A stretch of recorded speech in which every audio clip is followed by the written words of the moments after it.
All right, let's get right into it. Have you ever wished you could just, pick the brain of a top-tier bird breeder? Well, today's your lucky day. We're about to dive into their playbook and uncover some real secrets to keeping your birds not just alive, but truly healthy. This is all about getting proactive, not just reacting to problems. So let's do this. And this quote, wow, it just hits the nail on the head, doesn't it? This points to a huge and honestly a really dangerous blind spot that so many of us have. We just don't see the signs that a bird is sick until it's really, really serious. So why is that? Well, there's a really powerful reason, and it's something called the silent sickness. You gotta remember, these birds have this deep, deep survival instinct. Out in the wild, if a bird looks sick or weak, what happens? It becomes an easy target for a predator. So they become absolute masters at hiding any sign of illness. And guess what? They bring that exact same instinct right into our homes. And here's the kicker, the part that's so important to understand. By the time you actually see a bird looking sick, all fluffed up, not moving much, maybe sitting on the bottom of the cage, that illness is already way, way down the road. It's often dangerously advanced. And what this expert breeder tells us is that even if you manage to save them at that point, they almost never get back to their full, vibrant health. So catching things early, it's not just important, it's everything. Okay, so this leads us right into the core idea, the whole philosophy that drives everything this expert does. It's not about playing defense and waiting for disaster. No, it's about going on offense. It's about building this fortress of health right from the very beginning. And here it is in their own words. Prevention in advance is far better than curing a problem in your birds. It's so simple, right? The entire game plan is being proactive, not reactive. You're trying to create an environment that's so strong and resilient that illness can't even find a way in. So how do you do that? Well, it all rests on these 4 pillars. First, a really varied, high-quality diet. Second, the second you see a bird that looks even a little bit off, you isolate it immediately. Third, you lean on natural remedies over harsh medications whenever you can to build up their natural immunity. And then there's the big one, the absolute non-negotiable golden rule. You quarantine every single new bird. Seriously, this last one is so important, we're gonna spend some real time on it. Right, so quarantine isn't just some nice suggestion, it is the golden rule. I want you to think of it like building a biosecurity airlock. Like on a spaceship? It's this buffer zone between the big, unknown outside world and your flock. But here's something you might not have thought about. Quarantine isn't just a one-way street. It actually does 2 really important jobs. The obvious one, right, is protecting your current birds from any diseases the new guy might be carrying. But the second reason is just as crucial. It gives the new bird a chance to slowly, gradually get used to all the unique bacteria, the flora, that exist in your specific home. It prevents this massive shock to the system for both the new bird and your existing flock. And this breeder's process is, well, it's serious. This is not just stick them in another room for 30 days. It's a whole 3-phase system. Phase 1, complete and total isolation for 28 days, just seed and water. That's it. Phase 2 is what I call controlled exposure. You actually take a couple of your existing birds and put them in with the new one. They're like your canaries in the coal mine, right? You watch everyone like a hawk for 2 weeks. Then, and only then, do you move to phase 3, gradual integration. You move that whole group into the main bird room, but still in their own cage, far away from everyone else, for another 21 days. Yeah, it's meticulous, but it's pretty much bulletproof. All right, so we've covered the big one, biosecurity. Now let's talk about something that seems so simple, but is secretly a huge deal, water.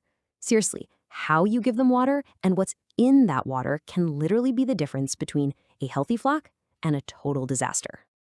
And listen to this story. It's a real cautionary tale from the breeder. They had this devastating outbreak, and the vet came in and diagnosed it as, and I'm quoting here, bacteria soup.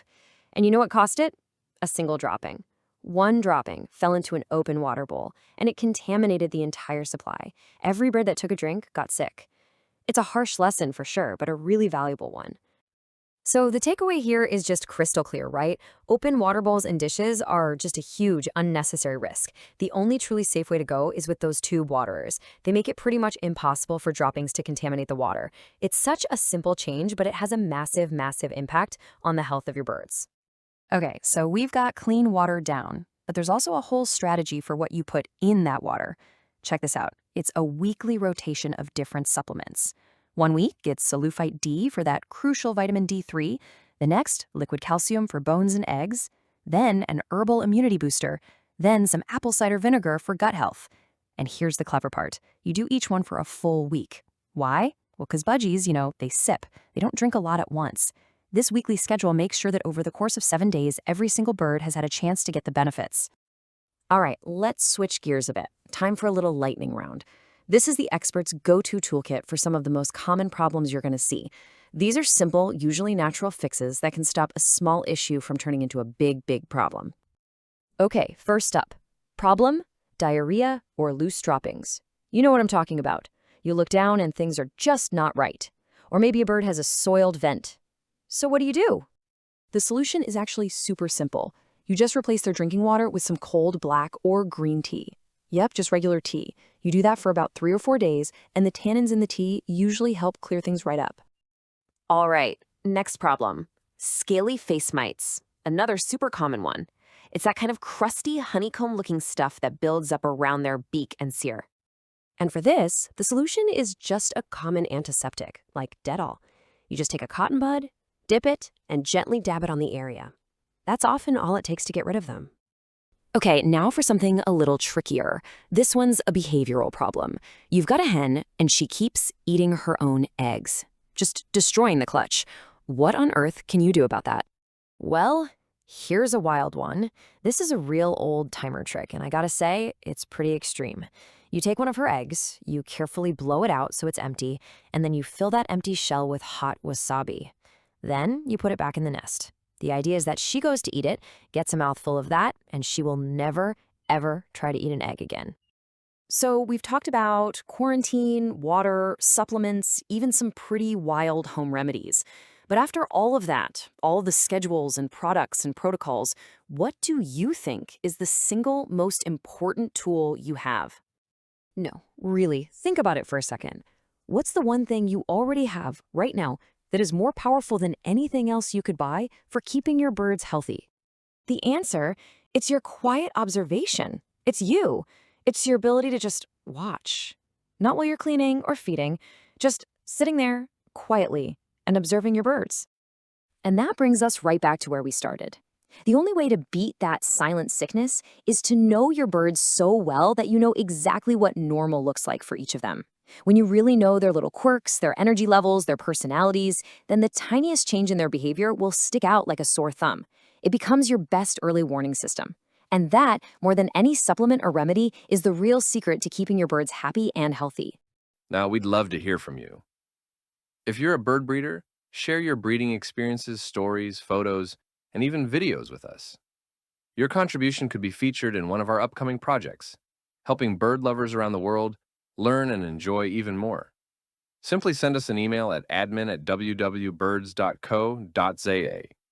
We can't wait to connect with you and your birds.